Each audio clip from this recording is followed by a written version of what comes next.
Hi, everyone. My name's Todd. Welcome back to The Laundry List. I'm your host. Hope you had a great week. Thank you, Brandon, for getting us started today. We're sitting here in beautiful Old Town Scottsdale at the Pod Populi studio. It's a gorgeous day in Phoenix. This is the time of the year you want to be in Phoenix. 75 degrees all the time, every day. It's incredible. We have a very, very special guest today that I'm going to introduce. But first, I'm going to read the laundry list, and then I'm going to read the traits. The laundry list are the 14 traits that we lived by as a kid and sometimes take with us into adulthood that served us as children but do not serve us as adults. And those traits are, number one, we became isolated and afraid of people and authority figures. 2, we became approval seekers and lost our identity in the process. 3, we are frightened by angry people and any personal criticism.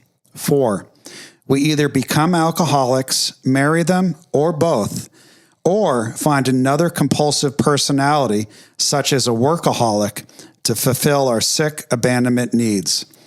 We live from number 5, we live from the viewpoint of victims and are attracted by that weakness in our love and friendship relationships. 6, we have an overdeveloped sense of responsibility, and it is easier for us to be concerned with others rather than ourselves. This enables us not to look too closely at our own faults. 7, we get guilt feelings when we stand up for ourselves instead of giving in to others. 8, we became addicted to excitement. 9, we confuse love and pity and tend to love people we can pity and rescue. 10, we have stuffed our feelings from our traumatic childhoods and have lost the ability to feel or express our feelings because it hurts so much. Denial. 11, we judge ourselves harshly and have a very low sense of self-esteem.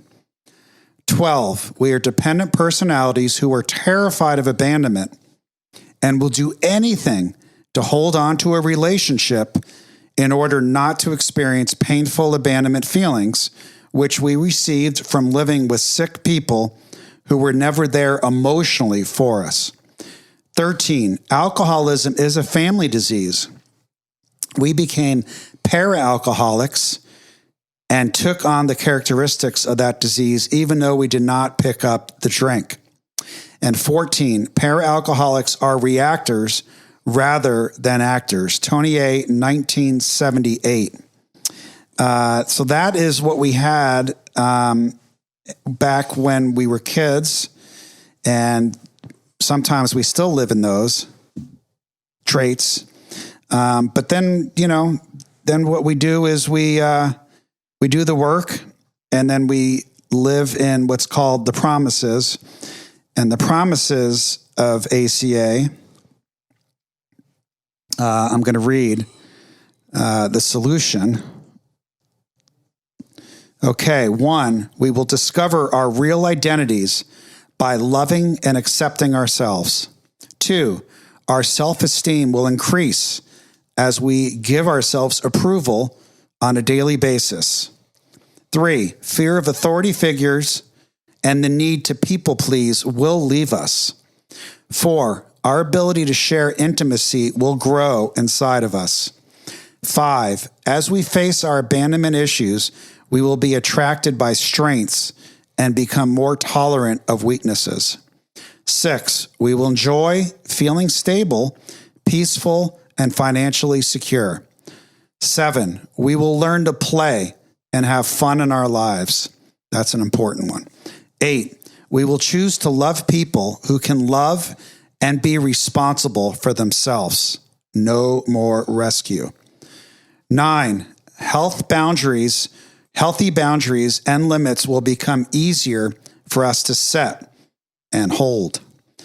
10, fears of failures and success will leave us as we intuitively make healthier choices. 11, With the help from our ACA support group, we will slowly release our dysfunctional behaviors. And 12, gradually, with our higher power's help, we learn to expect the best and get it. And those are the promises of ACA. And I love reading those because when we do the work, when we talk to people and get honest with them and vulnerable and not pretend we know it all or not pretend we don't have feelings, then we get to the root of our problems and get out of the laundry list and start living in the promises. And they really parallel each other. Like if you can read 1, 2, 3 of the promises or the laundry list and then flip over to 1, 2, and 3 of the promises, you could see how when doing the work, like 2, our self-esteem will increase as we give ourselves approval on a daily basis.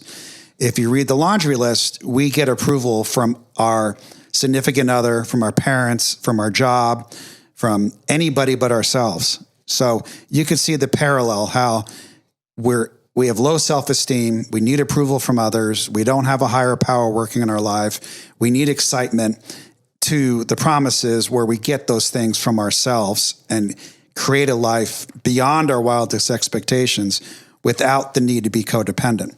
So with that, I would love to introduce a dear friend of mine who I've known we were just talking about this morning, for about 20 years, 19 to 20 years probably.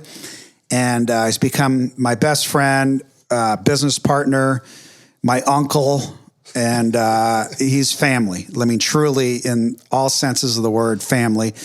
I open up to him. I mean, when I am leaking oil and I'm like, I need to talk to someone I feel safe with, loved by, and someone that's going to like make me feel better, it's truly, I call this guy. So with that, I'd like to welcome Jim to the podcast. Welcome, Jim. Thanks, Todd. And Jim, he's like, what are we going to talk about today? And I said, I have no idea. And that's the beauty of this podcast. You come on and we just have no idea what we're going to talk about, but it just flows. It's just the way it is. We're like on our 50th episode and or right about there. And we just like start talking and it's amazing. Like you look up and like, wow, that was 45 minutes or an hour. But the podcast, it says it's a podcast about relationships, and that can mean anything and it can mean absolutely nothing. So what it means to me is it's a podcast about how we learn to have relationships. How do we learn to have relationships with ourselves? And how do we have relationships today with those that are most important to us? So let's start, with you and tell us, I know you grew up in Philadelphia. I know you grew up with a big family. You had a loss of your father at a very early age. So why don't you just give us a little bit of history and color on kind of who you were, how you grew up, and how you developed some of those laundry list traits at an early age. Okay. Yeah, I was big family.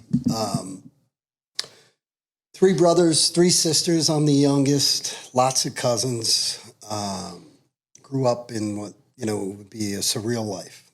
Hundreds of kids in the neighborhood.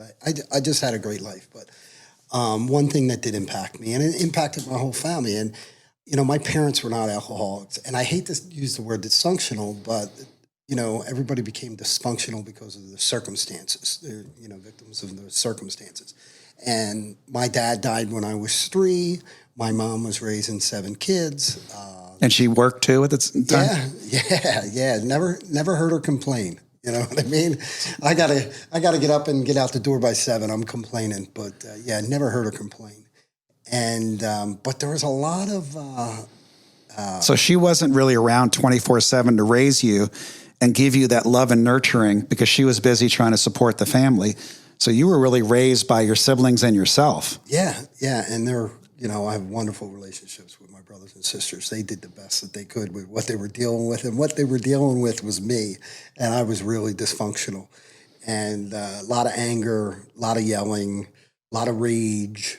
And do you remember some of those experiences, or are they sort of a blur? No, I remember some circumstances that really had an impact on, the fear. I at an early age, fear was instilled in me, and I was everything I was fearful of everything, School, sports, girls. Yeah. If I couldn't do it perfect, I wouldn't want to do it. You know what I mean? And So you became your own inner critic early on. Oh, absolutely. I didn't need any help. I was I was a critical parent, and it just went from there. I learned things as I went, and they weren't necessarily the right way of doing things, but they were my way of doing things, and I had no problem with them until, well, actually my whole life I had problems with the things I was doing. I became a liar, you couldn't get the truth out of me. And did you ever find you were trying to impress or get approval from your siblings? Oh, absolutely. Absolutely. I mean, I couldn't do it from schoolwork. I couldn't do it from sports. So I just, I was a bullshitter. I tried to be nice. And, I wanted everybody's approval. And I wanted everything to go the way it was supposed to go or the way I played it in my head. And, that was a struggle because it really never did, because my way wasn't necessarily the right way, but it was what I got instilled in my head, and basically it was from fear, Yeah, yesterday I was talking to a friend about, we were laughing because I was like, I can pick that lock. We're talking about getting into a pickleball court and like, we don't have the code. I'm like, don't worry about it. There's not a lock I can't pick. Yeah, nothing wrong with that. And I, and we were talking about negative attention, and like when I didn't get loving, positive attention from my parents or school teachers or my friends in school, I would look for negative attention, and I would act out. I would get in trouble. I would steal shit. I would do stuff that I knew I would get caught, but I would do it to get at least attention, because negative attention is better than no attention. And I didn't realize at the time I was doing that. Yeah, you don't think you're doing it for that reason. But now I look back, I'm like, well, shit, I wanted attention. And if I had to scream and yell and get in trouble, then that's better than no attention and being invisible. Yeah. I remember at an early age, I must have been 5 or 6, and I was probably stealing something, and I got in trouble, and they had me pack my bags, and I was going to go away to reform. How old are you? 5 or 6. Okay. And I just remember that feeling of packing my bags and having to go downstairs and my family being there, and they were sending me off. And you really believed you were actually leaving? Oh, yeah. Because at 5, you can't decipher the difference, right? Yeah. You can't read the tea leaves like, oh, they're just kidding. They're trying to scare me. Yeah. Because at 5, you're like, no, this is real. Yeah, and that's what they were trying to do. They put the fear of God in right. me, because at those times, that's how you did things. But that had such an impact on me. Well, if you remember it, it certainly did. Oh, yeah. Well, I didn't actually remember it. I started doing the family of origin work. And then it came back. That stuff came up. And yeah, it's just, they learned how to do things how they were taught, and it's generational. Yep. So I lead by fear. I mean, I know my parents, again, same as yours, like they led by fear, because how do you get someone to behave and control? You lead by fear and rage, and then they're going to listen to you. Yeah. And that's how I would, I learned this later on in life, but that's how I led my whole life. That's how I led my work career, my family. I did that in all aspects of my life. That's how you get what you want. You get loud, you yell, you bully. People fall in a line. Yeah, yeah. And you argue, and, you got to win that argument, and now that's not how I live my life, And when you do that today, do you get like a physical gut kick? Like, oh, wait, this is not who Jim is. This is not who I want to be. This isn't my true self, as the book talks about. Yeah. And I remember my oldest daughter, who's 22 now. I remember her being a little kid, and I remember smacking her, and I remember the fear in her eyes. And I was like, holy shit, I'm never doing that again. You know what I mean? And that is when I started realizing that, hey, maybe the way I'm doing things is not the right way to do things. That's how it was done to me, but that's not the right way of doing things. If I can make a choice, is that the way I'm going to do it? And today I have a choice, and I don't want to live like that. I don't want to raise my kids to be in fear. So how do you stop yourself? Because I know for me, long-term patterns are sometimes hard to break. And it's like, if I'm used to screaming and yelling when I'm in fear and trying to get my way, all of a sudden to like stop that, take a breath, and just have a regular, normal conversation, like sometimes it's hard. Yeah, pause when agitated. Mm-hmm. Like the awareness that I've gotten from ACA. Like I've done some very little Al-Anon. I did some CODA, and the awareness I've gotten from ACA. There's a reason why I'm doing this the way I'm doing it, and I don't like it. Yeah. And so it's definitely an awareness that once you do this, start. Your first meeting. Like I remember my first meeting was wow. I realized how much fear. I mean, from my as a kid, and then from school. I was from church. You're going to hell. They put the fear of God in you. Everything was in fear based. So that's how you motivate and control is by fear. Yeah, and that's the other thing I want to control. I want to control the outcome. And I don't get to control the outcome. I just got to do the footwork. So as you were trying to get the approval of your mom and siblings when you were growing up, and for me, I was trying to get the approval of my parents and my sister, but I was really trying to get the approval of my parents. And all of a sudden, I'm in my 20s now, and I notice I'm calling my parents every time I did something great, almost like I'm 6 years old. Like, Mom, Dad, I closed this business deal. Look how great I am. Mom, Dad, I'm dating this really cute girl. Like, look at her and come meet her. And Mom, Dad, I did this incredible thing. And then, by the way, with that of trying to still be the hero child in my 20s, I'm also like, oh yeah, my sister, yeah, she's really not doing well, and she's not living up to her expectations and potential, and then dishing other people, my friends that I grew up with, like, oh yeah, that guy, he's a drug addict and he's in jail. Like bringing other people down, trying to bring myself up so they love me. And like the book says, who gives a shit what other people think about you? We got to love and approve of ourselves. And that was a whole new concept for me because I was so used to getting my validation, approval, and self-worth from other people. Yeah, and that wasn't reality. Yeah. You were portraying this. This is what you wanted them to see, but in the inside, you were feeling nothing like that, Yeah. So all my life, I wanted to be someone else. Yep. You know what I mean? Even till this day, I mean, I remember, I lost my wife 9 years ago. And after that, I took some time off, just to be with my kids and figure out what was going on. And, so I stayed looking around. I seen what you did. I seen what Ron did. And I'm like, well, man, I don't have to go to work every day. I can just work from home, do a little business deal here, do a little business deal here. So I was becoming someone else. And, just till recently, I realized that that's not what I wanted to. That's not what makes me happy. That's what I thought would make me happy, but it actually didn't make me happy. What makes me happy is going out and every day. I actually loaded tools up in my truck. I'm back working with my hands. I was like, yes. Back, and I'm not controlling all these other little business ventures I got. I got people in managing, I have a great partner in my restaurant business, great. My stepson runs our recovery home. And my fiance and another lady run the women's program. So I don't need to be there. You know what I mean? But sometimes when our self-worth is low, we feel like we need to be doing everything because that gives us the excitement and the approval for ourselves, Yeah, if it's to be, it's not really up to me. Yeah. It's not about me. They're capable people. I don't need to be in control. Mm-hmm. I need to do what I need to do for my mental health.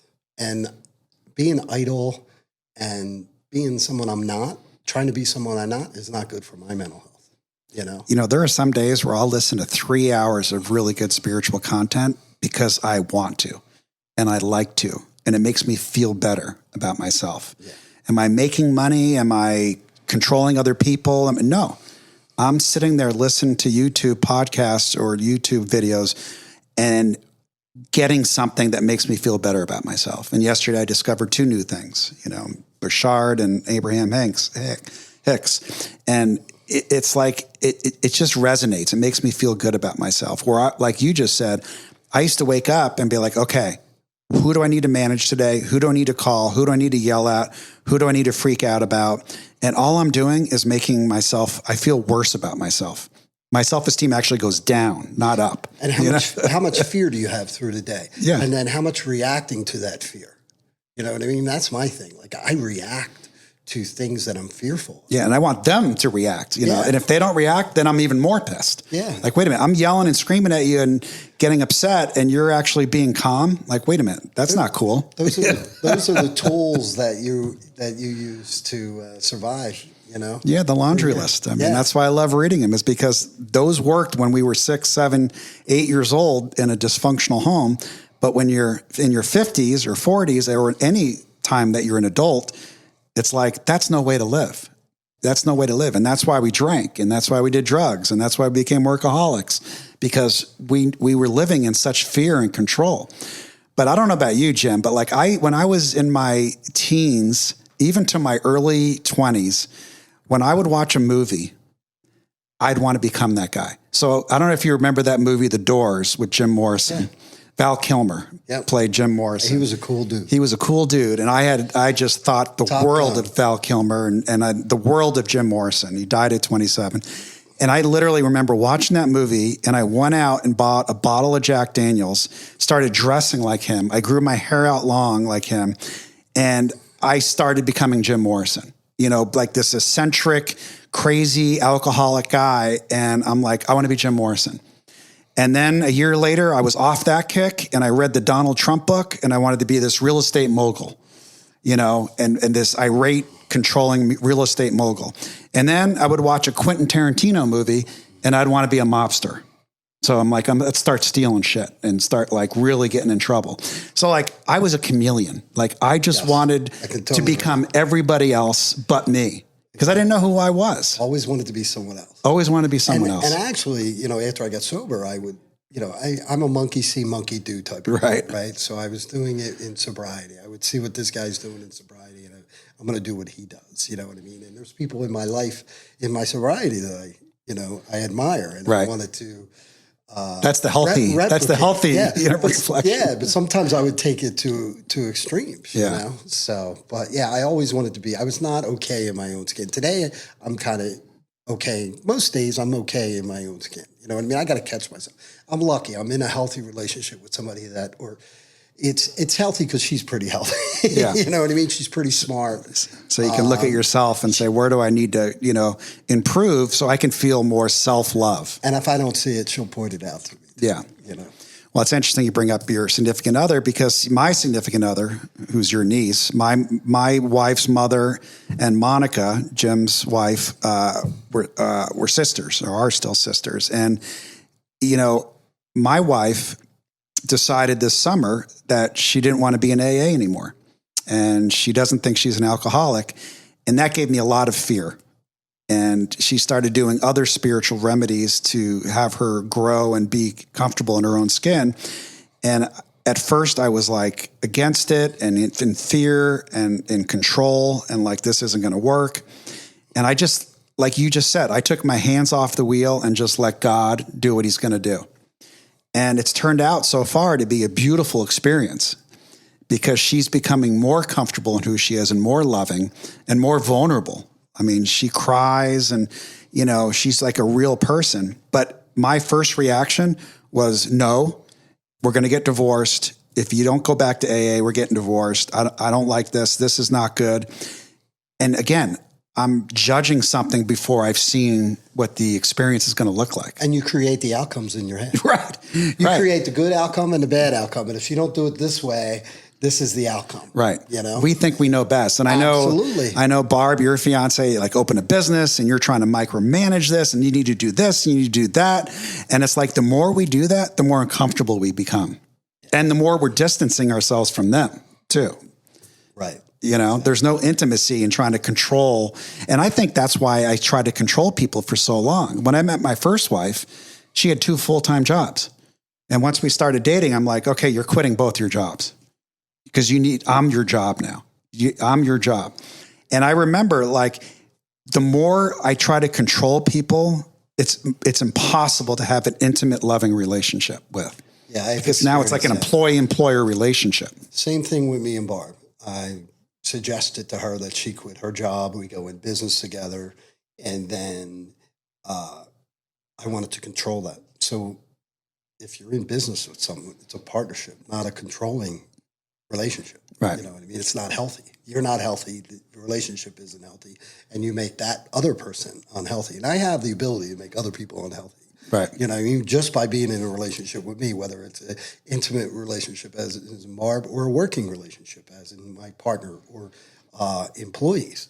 You know what I mean? I can make their life hell, you know, and their relationships with me hard, you know, and I don't have to be heavy-handed today, like with that,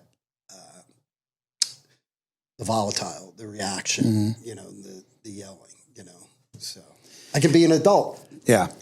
So what are some of the things you do to be an adult, stay an adult, and to have more intimate and loving relationships in your life? I mean, what does God look like in your life? What does reflection look like in your life? What does prayer look like in your life? What are some of the things to do to get yourself centered and self-love in such an area where your relationships are really blossoming? You know, I have to take time for me on a daily basis. I wake up and the world attacks me. The vultures are on the bedpost, you know, and the vultures are me. Like I start creating these scenarios in my day from the time I wake up, and I have to take a step back and take some time for myself. And I wish that I did that every day. You know what I mean? I have to make a point of doing it. I wish it was like second nature to me. Like, but I have to, you know, it's like this podcast. I probably avoided you for 45 weeks. You know what I mean? Finally got you on. Finally got me on here. You know, I'd rather take a beating than speak in public.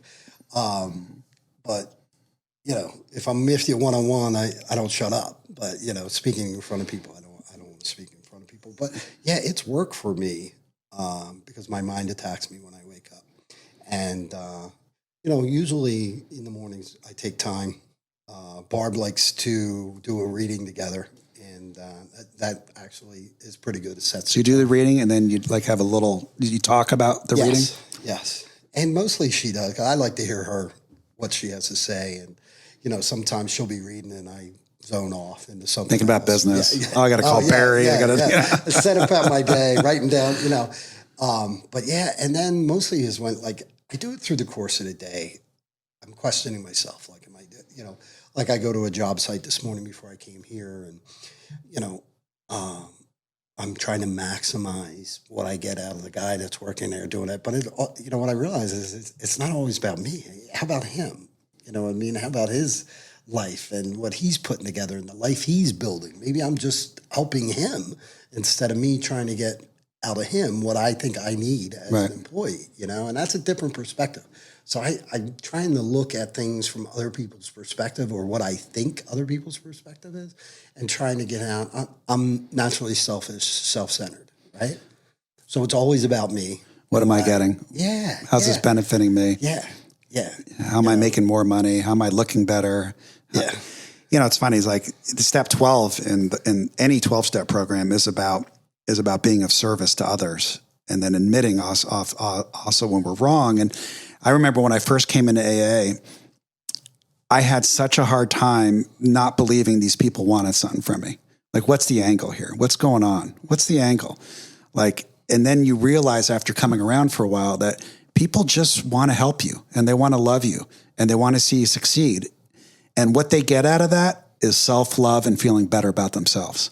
Well, that's a change. You know, that's a process. It's a process. Because when you come in, that's what you want. Like, right. I'm trying to get something out of this guy, whether it's, you know, my sobriety, some sort of how do you do your relationship. So they're giving of themselves freely in that knowledge, right? That was all new for me. Because when I was on the bar stool with my drinking buddies, it was all about who can I screw over? How can I make more money? Who can I character assassinate and attack, you know, verbally? Who can I steal from? I mean, it was all about me. And coming into AA and just being of service and trying to lend a hand and give back to what was so freely given to us is such a beautiful thing. Like you just said with the guy you just met with, like Jim and I are in business together. We own a roofing company. Here's a plug for Core Roofing, are the best roofer in Arizona. Wow, yes. Statewide. But, you know, like we set up this company and we have like 24 people that work for us and most of them are in recovery. And we're bringing a meeting to them every Tuesday and bringing dinner tonight. Like to me, that's more exciting than finding out we won 5 jobs today. I mean, look, I like hearing successes in our business. It really feels good. But boy, watching these guys stay sober and bringing them dinner and have a meeting tonight, we're getting to know these guys as people, not pawns that are making us money. They're people with feelings and families and I mean, we both lost our loved ones to fear and guilt. And it's like, if I can help somebody get through another day and feel better about themselves, boy, what a great day, huh? Yeah. Well, you said something there too. You said that, all these people around you, you didn't trust them, but that's something you have to learn because you didn't trust yourself. You're not a trustee, you weren't a trusting person. People couldn't trust you to keep their secrets or, you know what I mean? Or not gossip or, and, it's funny. Our buddy Ron used to say, "You want to have self-esteem? Start doing esteemable things." Right. I remember Ron used to always say that. And I'm like, I literally don't even know what esteemable things are. Tell me. Right. What's that mean? He's like, okay, go make coffee at that meeting. Yeah. All right, I'll go do it. Yeah. Go pick up that guy and take him to a meeting from a halfway house. Okay, I'll do it. And before you know it, you do a few esteemable things, you start building slowly self-esteem. People trust you. They trust that you're going to show up. If that's all you can do is like, I remember, what do you do when a friend loses a loved one? What do you do? What do you say? You show up. Yeah. That's what you got to do. Just love them. You just show up and love them. You know? My daughter called me, and I was grateful to be able to give that. Her friend had lost a loved one. And she goes, "I don't know what to do." And I said, "Cass, I don't know what to do either, but I do know I show up." You know what I mean? And and then when you show up, you'll find out what you were supposed to do. Right. Yep. So we're here today for other people. Yep. And it's not about us. And once we start learning that, our life starts to be more enjoyable. Like you can give me, all the cars, the houses. Yeah. I'll tell you, I thought that was what I chased. That I thought that was utopia. That was the end game. I'm here. I got it. I'm not happy. Right. You know what I mean? Our lives are a little bit better. We're a little bit. The food we're eating, we're driving nice, but I'm not happy. Is that what makes me happy? Right. Now filling that void with stuff doesn't work. Yeah, I'm convinced. My God, my boys, they tell me on a daily basis, just go help somebody else. Yeah. When you help someone else, you fill that hole in your heart that could only be filled by love, God, and helping others. Giving of your time, that's the biggest commodity you have. Yeah. Someone reaches out for help, I'm there. I mean, boom. We had a good friend of ours that reached out to me last week, and I went to a meeting and lunch with him, and you know what? I just felt so much better. I don't know. It's for me, it's like it was so hard for me to open up when I came in the rooms of AA, coming up on 25 years here, and I was so broken, so afraid, didn't know if I want to stay here on earth, and terrified of abandonment because my wife was leaving me. She got an apartment and with my unborn son, Grayson. And I was like, I can't do this. I can't do either. I can't live and I can't die. I was like really uncomfortable. But the guys in that first meeting reached out to me and gave me their phone number. My arch nemesis in business gave me his phone number, Mike McDermott. Couldn't stand this guy. And he gave me his phone number and he's like, call me. And then I didn't call him, obviously. And Mike's a nice guy. Yeah, I know. It was all in my head. Like, I hate this guy, because he's my competitor. Right. Didn't do anything. He just wasn't. He was just a competitor. And you know what he did? He set up a meeting at my house every Tuesday at 7:00 at my house within the first 3 weeks of me getting sober. And I didn't know what was going on. My head was spinning. I was in such depression, such feeling sorry for myself. But he set up this meeting at my house with like 6 guys, Howard P., Tom Lux, Mike Lowry, McDermott, McKee. So all these guys would come to my house and I had to like have food out and drinks and like sodas. And I remember several times where I told my wife at the time, Julie, that I'm just going to go out and drink and I'm done with AA. Like I've had enough. And she's like, okay, well, you better call all those guys that come over Tuesday and tell them not to come over anymore. And I'm like, oh, fuck, I can't do that. I had too much pride. Yeah. So like, and guess what? The thought of drinking goes away. So my arch nemesis saved my life, right? You know, like I probably wouldn't be here today if he didn't set up that Tuesday meeting, you know? So you're saying one of your biggest defects of character saved your life. Yeah, judging others, having resentment, pride. Yeah. Absolutely. Yeah. Absolutely. And I call him all the time on my birthday and tell him thank you. You know, thank you. Like he has no idea the impact that he made on me by just taking me under his wing and setting up that meeting and loving me. And he probably brushes it off as no big deal. Right. He doesn't think about it. It didn't take much for him to do it. Yeah. And I got sponsees that'll be like, oh, Todd, you saved my life. I make their gratitude list. And I'm like, what are you talking about? You know, like I still have a hard time at 56 years old. I still have a hard time taking compliments or accepting compliments. Yeah. Todd, you're such like my dog passed away this weekend and God, it was hard. I cried all day, Saturday and Sunday, literally all day. And people were like, you were the best dog dad ever. You're just such a good dad. You're so loving. You're so soft. You're so like generous and on and on and on. And I had a hard time hearing it. Yeah. I have a hard time hearing it. I don't measure up in dog ownership to what you do. I say that yesterday at the bar, but I'm like, Todd is so good with his, you know, such a good dog owner. And I'm like, you know, my dog's bothering me. Yeah. You know, and it just made me realize I got to be a little bit more kind and loving to my dog. Yeah. Well, for me, that's the most unconditional love I've ever experienced in this body.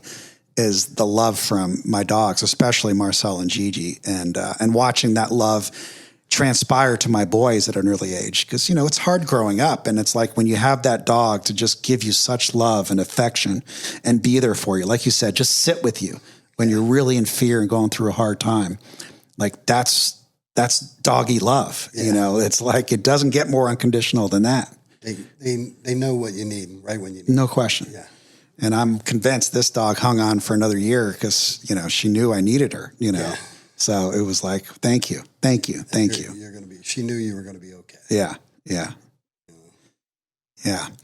So, you know, it's funny you mentioned some of the sayings Ron used to tell us. And, you know, I think about Ron a lot. And I took Ron's son to the World Series and we had a great time. And this kid is so much like Ron. And, you know, whenever I'm feeling sorry for myself or like thinking about like life or being the victim, it's amazing. It's always something Ron said. Like, you know, Ron will say, you know, get off the cross, Todd, we need the wood. Like that'll come in my mind. So like these little sayings, you know, that I thought were like dumb and silly when I first got sober now are like saving my life, you know, and turning it around. Yeah.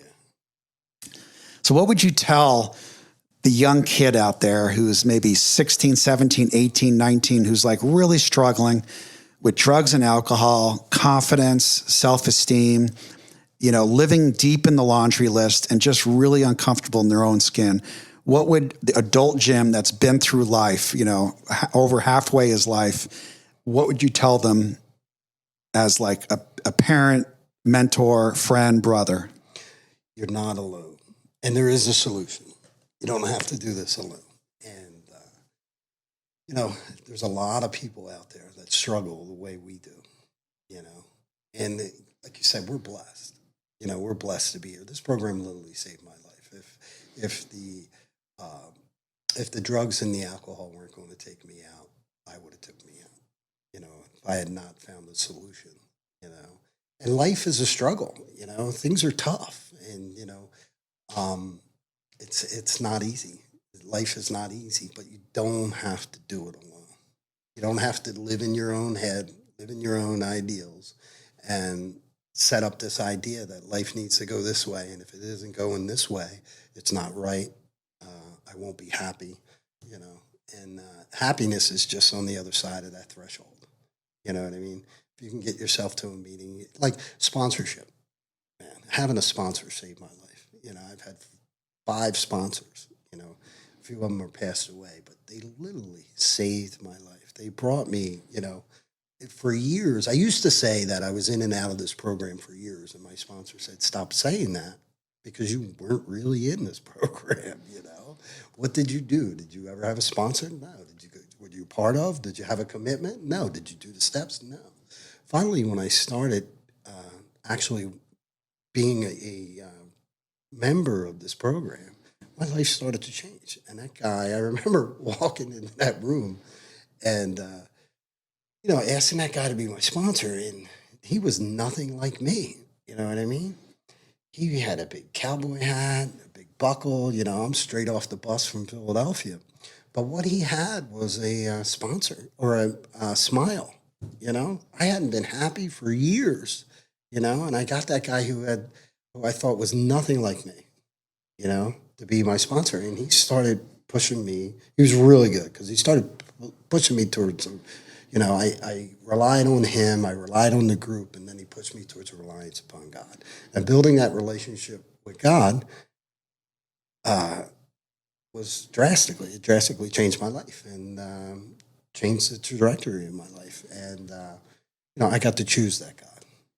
He didn't tell me what to do. So ask for help, accountability, work the program, actually work the steps, go to meetings, get a service commitment. The triangle on our chips, it says service, unity, and recovery. Yeah. We got to live in the middle of that, right? Service, unity, and recovery. We got to live in the middle of that. And then, but for me, the most important thing that you just said is ask for help. So many people don't want to ask for help. I didn't want to ask for help. Julie was leaving me, and that pain, that future pain was too much. You didn't want to tell anybody. I didn't want to tell anybody. Yeah, your ego, your pride. I'm not telling anyone I'm in AA. I'm not telling anyone I'm sober. I'm going to lie. I'm just on what I used to say. I'm like, what's funny, Todd, is that I actually helped that guy as much as he helped me. I didn't know at the time that I asked him. He hadn't sponsored anybody, and he was only 6 months sober, but he had a sponsor and he was working the steps. So any advice he would give me, it's better than the advice you're giving yourself.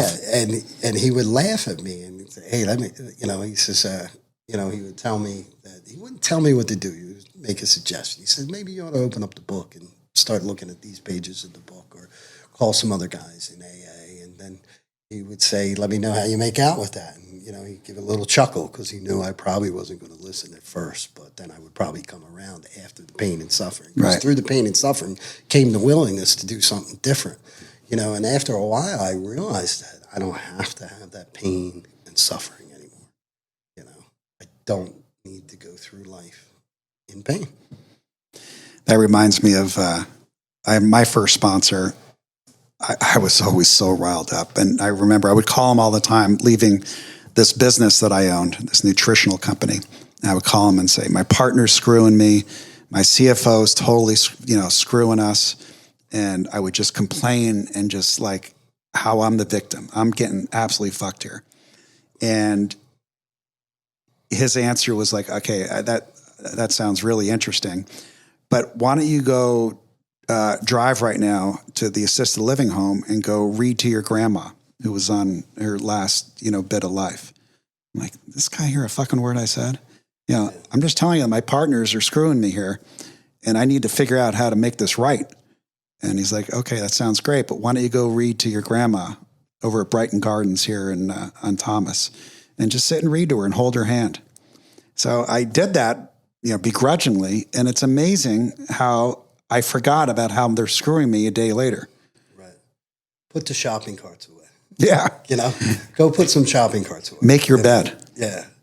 I remember that's like one of the first, when I first met you, I had a partnership that was going bad. My partner was screwing me, spending money, blah, blah, blah. I was a victim. And I would talk to you, I'd talk to Paul K. And, the message was, I can't do anything about him, but you can do something about me. I can keep my side of the street clean. I can work on my footwork. I can't do anything about them. All I can change is what I have the power to change, and that is me. So we have no control over other people. No, none at all. That's the biggest illusion I think in life.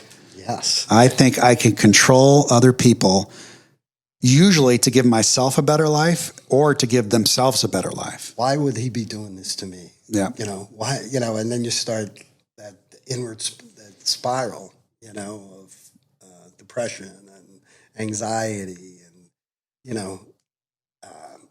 Yeah. And then it was the financial fear of how am I going to come out on the other side? And you and Paul had both said you're going to be okay. The outcome. You can't control it, but if you do the right thing, the outcome will be okay. And that's exactly, I'm in a far better place today than I ever dreamed I would be. But well, I've known you a long time, and you seem way more relaxed these days. You seem way more in the moment.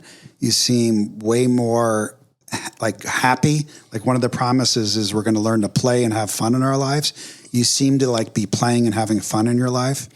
And, like my therapist always says, he's like, have no regrets. Shout out to Richard, AK Richard. It's like, have no regrets. Like if we're going to go tomorrow, let's not have any regrets. Like, let's be clean of the resentments. Let's apologize to who we need to apologize to. Let's do some good acts. Let's love ourselves. Let's let other people be who they're going to be. Yeah. I mean, Ronnie's passing had a really big impact on me. I mean, we were friends for 27 years, walked through sobriety together. Mm-hmm. And then all of a sudden he's sick. And then 6 months later, he's gone. It's like, holy cow.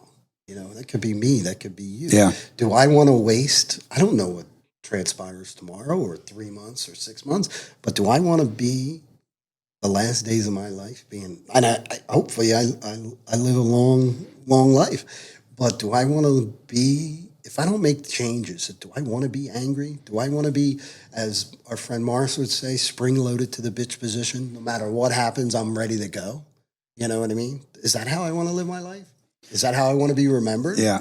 No, I want to enjoy my life. I want to be happy. I want my kids to be happy. I want my friends to be happy. How can I contribute to that? This is taking a little bit of a right turn here, but I believe you can't take your money with you, but you can take your consciousness with you and your feelings. So if I'm mad at everybody and I'm in a bad place, well, guess what? I'm taking that with me, and I got to work in that either in the spirit world or my next life. So it ain't going away. So I can either do it now, I can do it later, but it's going to be done, because I believe we are all born in pure love, in the image of God and God's expression of love into a human body. We live our life through emotions. That's what my tattoo is.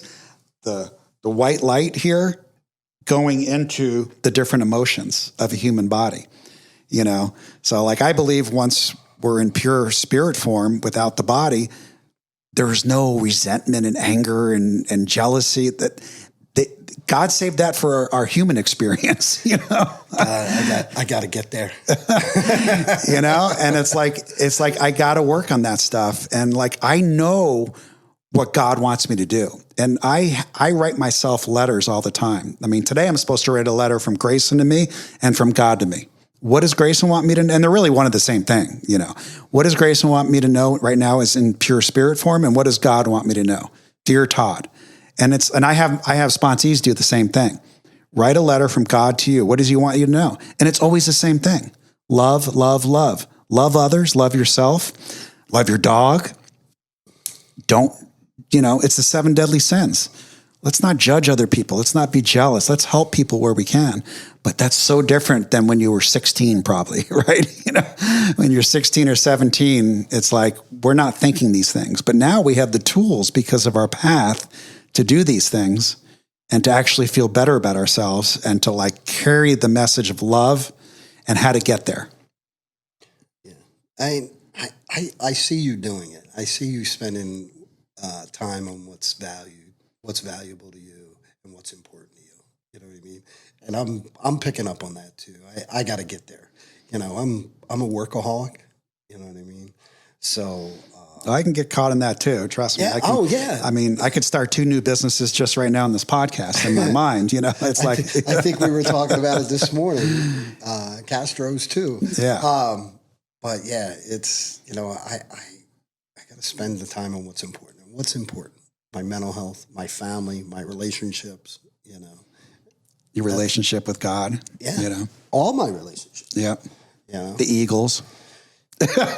Go Birds. I was shout out to the Eagles. Yeah, I like that coach. I really do. Oh yeah. We put an Amber Alert out for them boys today. Where they at? Big Eagles fan, big Philly. Yeah, and that's playing and having fun in life. I mean, that's one of my favorite promises. Like, that's playing and having fun in life. Getting into like rooting for your team, watching it with your friends, you know, and not have to be like absolutely obliterated and drunk to like have a good time. And it doesn't necessarily have to be extravagant. It's like it's just a good time. We went to downtown Chandler Saturday night, and then we had a nice dinner, me and Barb, and then we walked across or drove across the street to the Chandler Center for the Arts, and we seen a Bruce Springsteen tribute band, and it was great. You know what I mean? And it wasn't, it was cheap. It was good. It was just fun. Yeah. It was just us hanging out. Right. And so it's the little things. So you're allowing yourself to have fun and play and be intimate with your partner and like going out and doing things where I know you and I are built a lot alike. The old self, we wouldn't give ourselves permission to have fun. We would be drunk, bossing, controlling, complaining, judging, That was my Disney World trip. Yeah. So we went on a cruise. But first we spent a couple of days in Disney. And it was probably, it was a nice trip. It was a good trip. But it was kind of probably a horrible trip for everybody else because had so much anxiety. You were wound tight. Yeah, and it's like, life is short, man. Why? Well, that's why we need prayer and meditation, and we need the 10th step, which is about doing self-reflection, making amends where appropriate. We need the tools to get us out of that anger, resentment, and judging and controlling. And you have the tools now. And it was funny because I'm on this trip, and Barb says, well, we're going on an excursion, and she goes, well, maybe you shouldn't go on this excursion because of our house flooded, right? So I'm on the phone doing pictures, video, getting all the information, trying to I'm just working up to, and then she said something, my feelings got hurt, and I took it way out of. She doesn't want me to go. She doesn't like me. Yeah. She's leaving me. Yeah. Well, that was first. That was triggered in the back of my head. And then the result of the stress of going through everything that she said was going to happen on it. And then I react. You know what I mean? My feelings got hurt, And as we know, when we react, we either become the angry fuck it teenager who's going to fight or the hurt little boy right. who's under 12 who's like feeling sorry for himself and the victim. Well, the little boy happens first. That happens in my mind, right? And then he passes the baton to the teenager. To the angry teenager. He's like, I'm going to fuck shit up here. And that's how I handle things. I was actually, that's taught. That was a taught behavior. Yeah. I learned that, and that's where the dysfunction comes, So, I was taught both. My dad was the angry teenager. My mom was the crying victim, So I learned them both. Yeah. And I passed that on. I could see it. And my oldest daughter, she's doing a little ACA. She's aware of it. And I love your kids. They have hearts of absolute gold. It's funny. They're such loving individuals. Yeah. And that's because of their mother, kind and loving. And her saying was kill them with kindness. Yeah. So yeah, but that's the beauty of this program is it's available to them. It doesn't cost anything. Yeah. And just have to be willing. It's got to be a willingness. It's funny. I've had people call me over the last year, and they're calling me because it was suggested that they call me, and it unrelated to even one of our partners now. We had an incident where I called him on something, and he took it wrong and took it how he takes things. And, I called you before I even talked to him. Am I wrong about this? Because I know how I can come across. I know my tone. I know how I am. I know how I can come across. So I got to make sure I didn't want to hurt the guy's feelings. So I did it kindly. I did it right. I did it professionally, and I still hurt his feelings. So then I let it go for a couple of days, and then I went and talked to him. I sat down, and I said, hey, can you do me a favor? Can you Google the laundry list of ACA? And he did. And I said, does any one of them relate to you? And all of them, all of them. And he's not an alcoholic. Doesn't have a problem with drinking or drugging, but comes from a family of dysfunction and alcoholism and abuse. Yeah. I didn't have an abusive family, but Well, a good portion of, I think, the laundry list folks are not alcoholics or don't come from a drinking environment. Yeah. And that's the beauty part of it. That's what I liked about ACA is I would go to meetings and I would go to meetings where other people in the rooms weren't alcoholics. Right. So they're not coming from the perspective that I'm coming from. They have a different perspective. Right. But it also gave me a feeling of gratitude for the life that I have, and the life that I have today, because some people suffer and are still suffering. And today I'm not suffering. And I'm hoping I'm not causing any more suffering. Isn't that great to get those calls and people asking you about it and read the laundry? Because that's all I do. I don't try to sell them. I just say, go read the laundry list. Yeah, call me back. That's what happened to me 4 years ago, 4 years and 3 months ago. I was going through that divorce with Julie, and I was really coming out of my skin and very, very unhappy and very depressed. And this guy, Tom, at Houston's goes, here, read these 14 traits. And I read them, and I started crying. I'm like, yes. I remember you telling me, because we were on different paths. Barb actually suggested that we do ACA, right? And I was fighting it. Yeah, I don't need that. I don't need that. And then I went there, and it was like, oh, my God, this so much applies to me. And the awareness that which also the awareness, I talk about the awareness, but it's the work.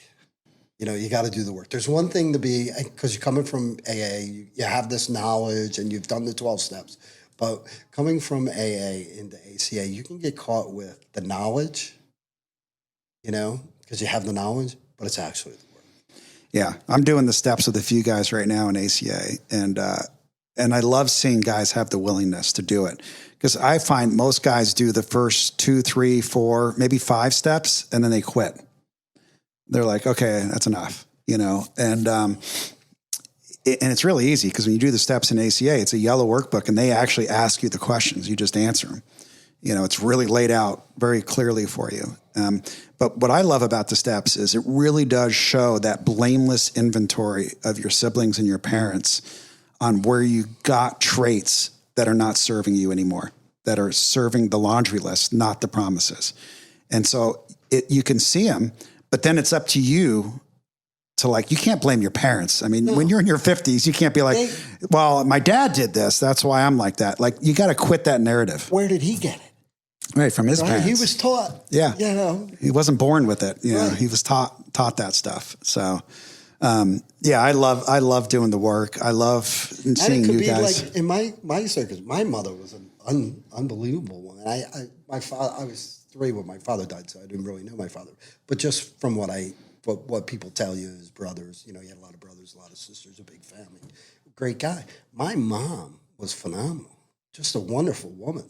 But she didn't have any dysfunctional issues. It was created from the circumstances. I can't blame anything on my mother. I can't blame my behaviors. I learned this stuff. I picked this stuff up. Survival mechanisms, as we call them in the book. Right. You needed those laundry list traits to survive your childhood. Right. Yeah.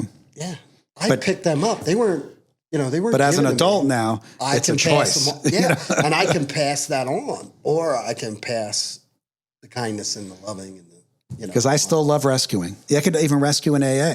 Yeah. I remember when I started dating after I got divorced, and the first 5 women I went out with, this is a full-on rescue. They don't work. They got no money.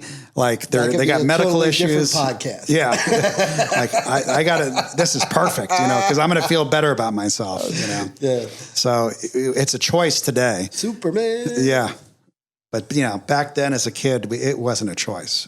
We had to use those to survive. So and that's the awareness of this program is if you weren't in this program, I don't think you would have picked up on that. You would have fell back into those. Oh, no question. Traits. And that's the beauty about doing the steps is you can see the patterns and make a different choice. Hey, Todd, when's your girlfrind going to come out of the room? She's been in there for 2 days. Yeah, that was one of them who literally we would do 2 days of activities and then she'd have to sleep for 2 days. Yeah. And it's where is she? Well, she's in bed. Well, she put up with you for 2 days. I can't blame her. Yeah. But it says in... You're a lot of work, Todd.